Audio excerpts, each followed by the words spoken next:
My son forgot to hang up the phone. I heard 4 words that changed everything.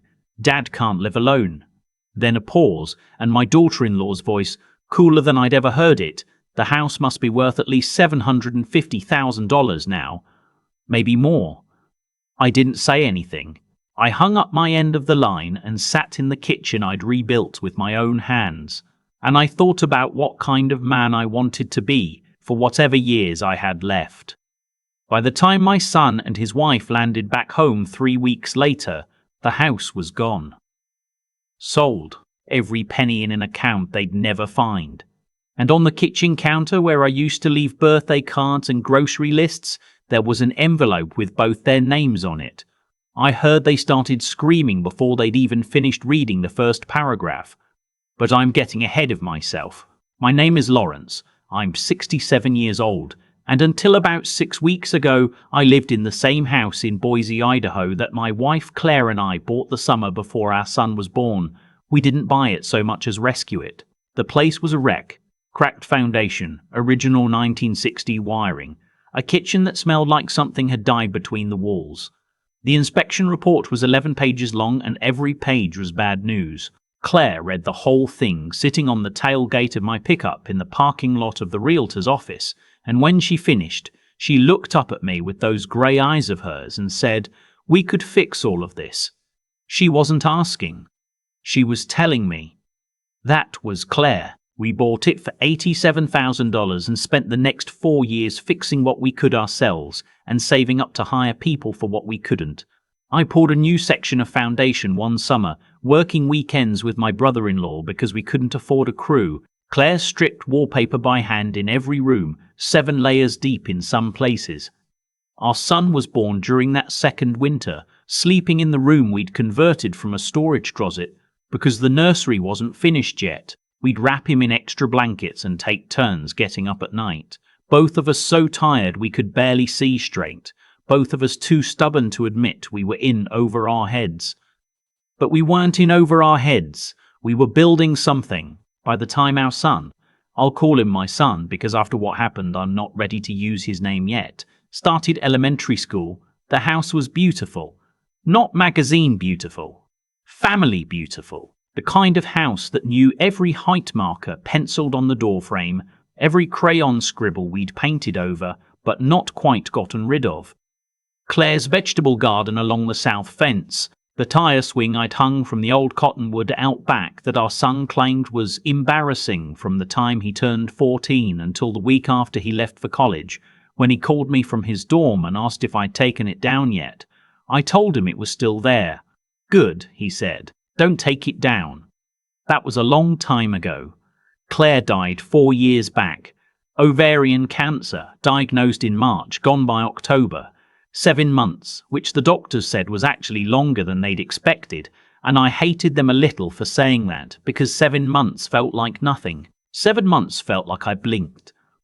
After she died, the house got very quiet in a way I hadn't prepared for.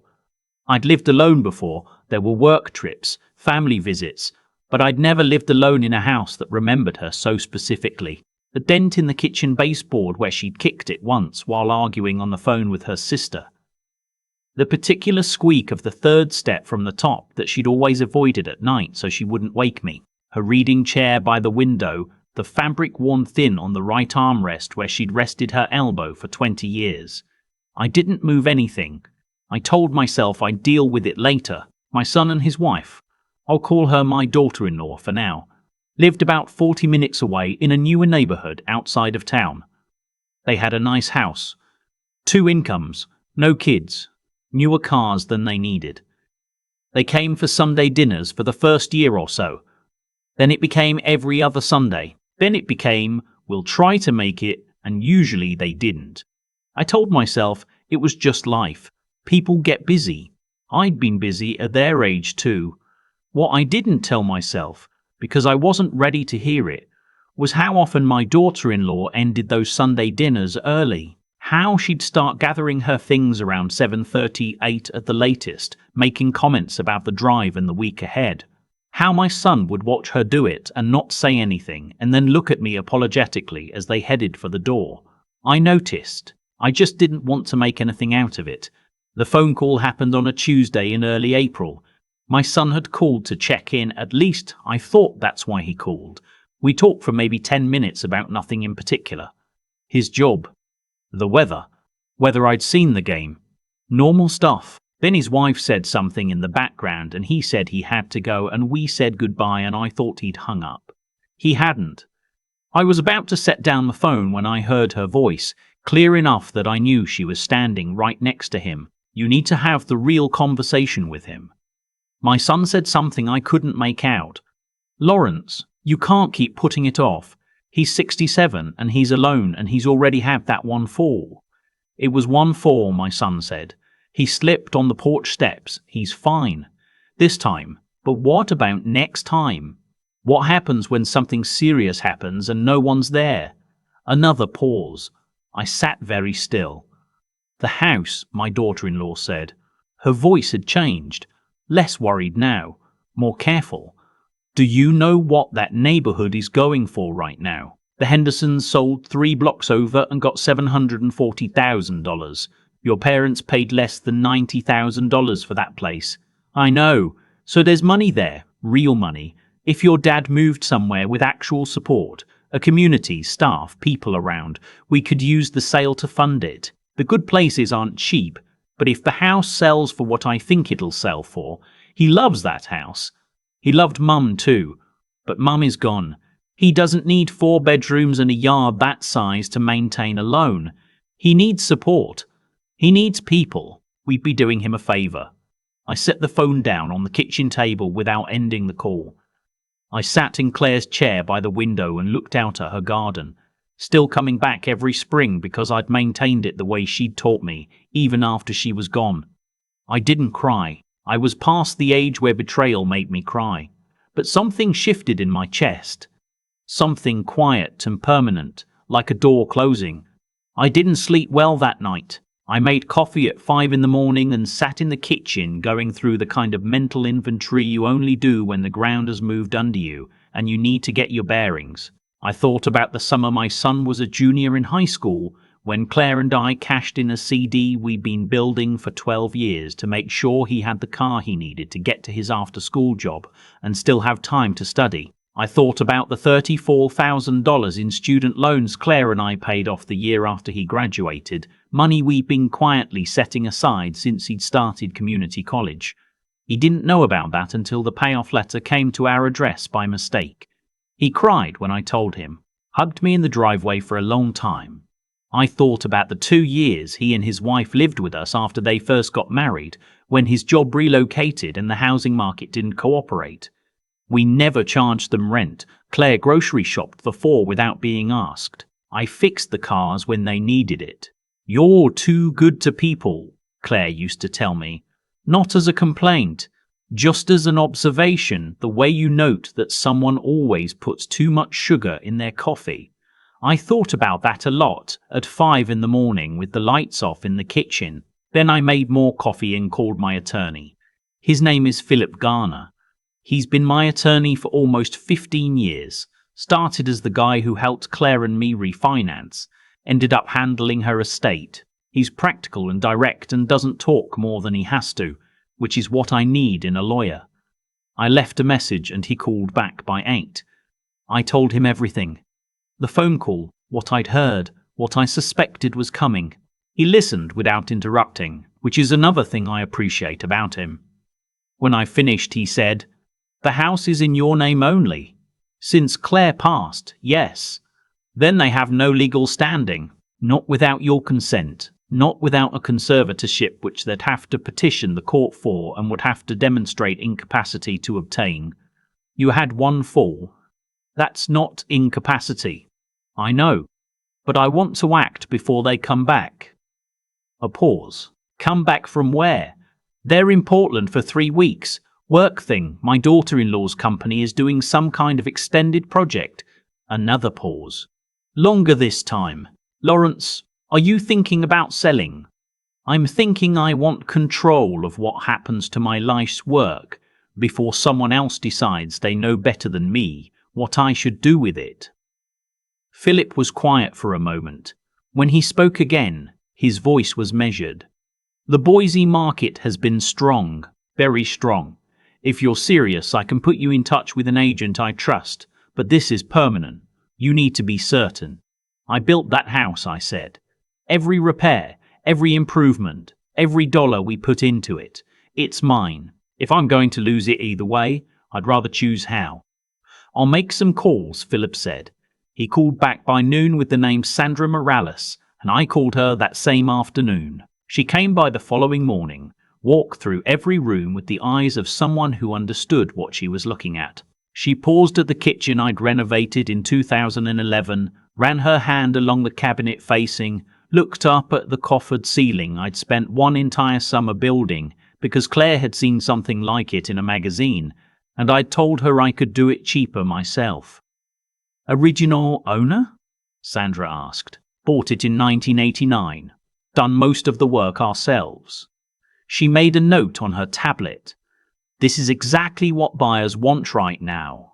Established neighborhood, mature trees, owner maintained, no deferred maintenance, no flipped cosmetics over old problems. She looked around the living room. I want to list this at $769,000. In this market with a property like this, I'd expect cash offers within the first week. I sat down on the couch. Claire's couch. $769,000 and possibly higher if we get competing offers. I won't undersell you. I looked at Claire's reading chair by the window. I thought about what my daughter-in-law had said on the phone. The good places aren't cheap, and something hard and clear settled in my chest. How soon can we list? Sandra was as good as her word. The listing went up on a Thursday. By Saturday, I had 3 offers. By Monday, I had a signed purchase agreement for $781,000 cash from an investor group that Sandra described as reliable and fast. No financing contingencies. Inspection scheduled for Wednesday. Close in 15 business days. 15 business days. My son and his wife were back in 18. While the paperwork moved through the title company, I did the other things I needed to do. I found a 2-bedroom apartment in a community called Clearwater Ridge, about 20 minutes west of the city. Not a nursing home, not assisted living, just a well-maintained apartment complex with walking trails and a community garden and neighbors who were mostly retired and mostly pleasant. Mrs. Fort Ms. Brain, Okafor in the unit across the hall, grew her own tomatoes on the balcony and brought some over on my second day, which felt like a good sign. I called my bank and opened a new account at a different institution, one my son had no record of. Wire transfer went through on the closing date without complication. I watched the balance on my phone screen for a long time afterward, the way you watch something you can't quite believe. I changed the locks on a Thursday afternoon, 3 days before my son was due back. I used a locksmith from the other side of the city, paid cash, asked for 3 copies of each new key. The locksmith, a quiet man named Ed, asked no questions and did the job in under an hour. The new locks were brushed nickel where the old ones had been brass. Claire had picked out the brass. I told myself she would have understood. The hardest part was the last walk through. I'd done the obvious packing in the days before, our wedding photos, Claire's recipe box with her handwriting in the margins, my service commendations from the Air Force, the few pieces of furniture that were truly irreplaceable. A lot I had to leave. The furniture we bought together at garage sales and refinished over the years. The bookcases I built into the living room wall. The garden. I couldn't take the garden. I went out there on my last afternoon and sat in the garden chair Claire had had since before we met, the old wooden one with the armrests worn smooth. The irises were just starting. She'd planted those bulbs in 2004, divided them every 3 years like she knew what she was doing, which she did, because she read about everything she wanted to do before she did it. The irises didn't know she was gone. They just kept coming back. I took some photos on my phone. I don't know why exactly, just so I'd have them. Inside, I left the envelope on the kitchen counter. I'd written it 3 times before I got it right. The first version was angry, and I was angrier than I realized, so that one went in the trash. The second was too cold, too legal, It read like something I'd had Philip write, which I hadn't. The third was mine. To my son and my daughter-in-law, if you're reading this, you found the house changed. You should know why. On April 8th, you didn't hang up the phone before you talked about me. I heard the conversation. All of it. I heard the part about the fall. I heard the part about me being alone. I heard the part about me being alone. I heard the part about the house and what it's worth and what you might do with the money if I were somewhere else. I want you to know that I understand worry. I know what it looks like when people love each other and don't know how to say the hard things. But what I heard wasn't worry. It was a transaction. You weren't asking what I needed. You were deciding what to do with what I had. So I made a decision of my own. The house sold for $781,000. The money is in an account in my name at a bank you don't know, and it will stay there. I have a good apartment. I have Philip's number. I have everything I need. What I don't have anymore is the patience to wait and see what you would have done. Your belongings, the things you kept here, the boxes in the garage, are in a storage unit on Fairview Avenue. I've paid the first 2 months. After that, it's on you. I spent 38 years building a life for this family. I am not a burden to be managed. I am not an asset to be liquidated. If you want to talk, you know how to find me. But I'm going to need more than an apology. I'm going to need you to understand the difference between those two things. Lawrence, I set up a small camera on the kitchen counter before I left. It looked like a phone charger, which I'd read they often do. I felt slightly foolish doing it, the way you feel foolish buying a lottery ticket, like you're not quite sure you believe in the thing, but you're doing it anyway. I tested the feed on my phone from the driveway, clear picture, good angle. Then I drove to Clearwater Ridge and unpacked what fit in the trunk of my car. They came back on a Friday evening. I was sitting in my new apartment with a cup of coffee and my phone on the table in front of me when the motion detector sent me an alert. I picked up the phone and watched. My daughter-in-law's car pulled into the driveway first. She got out and walked toward the door the way people do when they own a place, not looking around, not checking anything, just moving toward it. She put her key in the lock and nothing happened. She tried it again. She took the key out and looked at it as if maybe she'd grabbed the wrong one. Tried again. Then she went around to the back, and I watched the camera angle shift as she tried that door too, and then the side door to the garage, and then came back to the front. My son pulled in while she was on her second attempt at the front lock. He got their bags from the trunk and walked up to find her standing on the porch looking confused. I heard him say, through the camera's audio, "What's wrong? None of the keys work." He took her key, tried it himself, tried his own, stood back and looked at the door the way you look at something when you're realizing you've misunderstood a situation. "There's a new lock," he said. She turned and looked at him with an expression I couldn't quite read on the small screen, but understood anyway. He knew. They went around the side of the house and found the window I'd left unlatched. Old habit. The latch had been finicky for years. I'd just never gotten around to fixing it. My son got it open and his wife went through first, and 30 seconds later the front door opened from inside. They stood in the entryway together. I watched them take in the empty spaces where furniture had been, the walls where photos used to hang. Then my daughter-in-law saw the envelope on the counter. She picked it up. My son read over her shoulder. I watched his face, and I don't know what I was expecting. Anger, maybe? Or that particular blankness that comes before anger.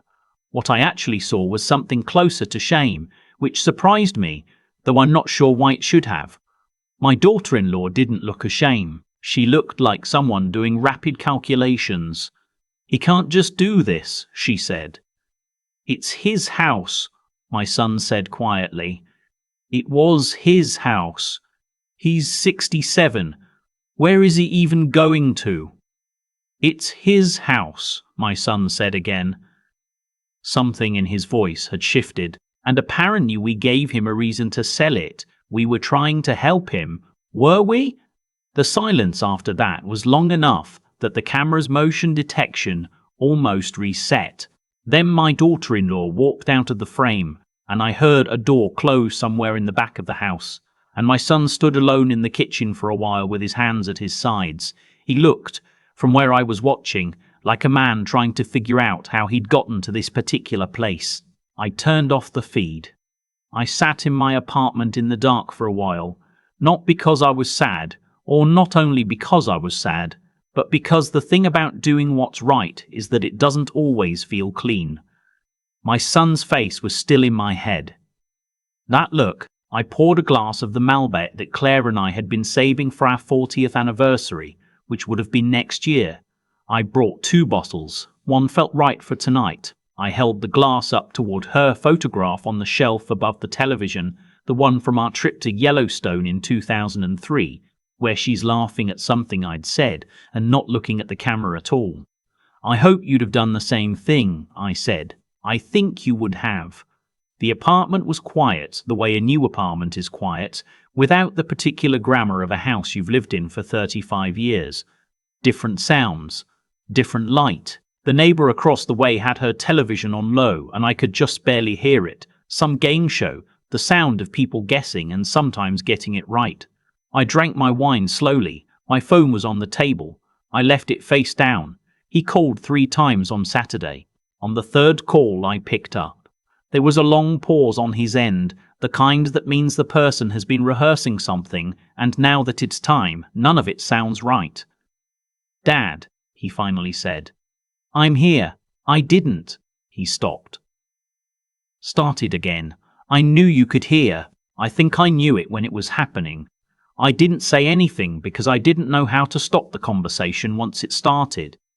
I didn't say anything. I let him talk. She isn't wrong that I was worried. I was worried. But she's..." Another pause. The house. The way she was talking about it, that wasn't worry. I know the difference, and I let it happen anyway, and that's on me. "Yeah," I said. "It is. Are you okay? Where are you?" "I'm somewhere comfortable. I'm fine. I want to see you."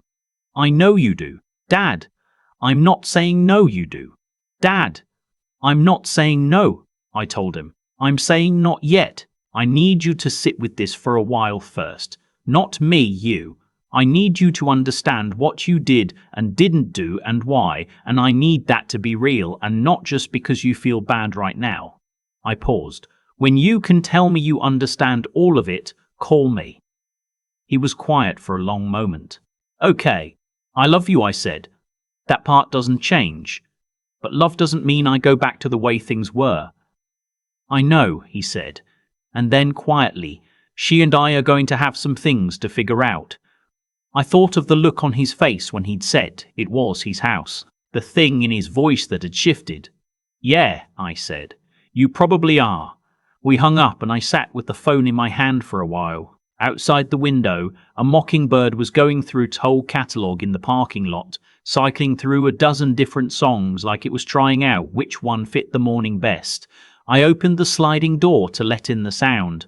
I was not what they thought I was. I was not confused. I was not fading. I was not a problem to be quietly solved before it got worse. I was a man who'd worked 30 years in the aerospace industry and another decade doing contract work, who'd built and repaired and maintained an entire house with his own hands, who'd outlived the person he loved most in the world and kept her garden alive anyway, because some things you just do. I was not a burden. I was a beginning, mine to make, on my own terms, with my own money, in my own time. I made coffee in my small kitchen. The coffee maker was new, one I picked out for this apartment specifically, because it didn't have any history with it, and I was allowed to have things that were only mine now.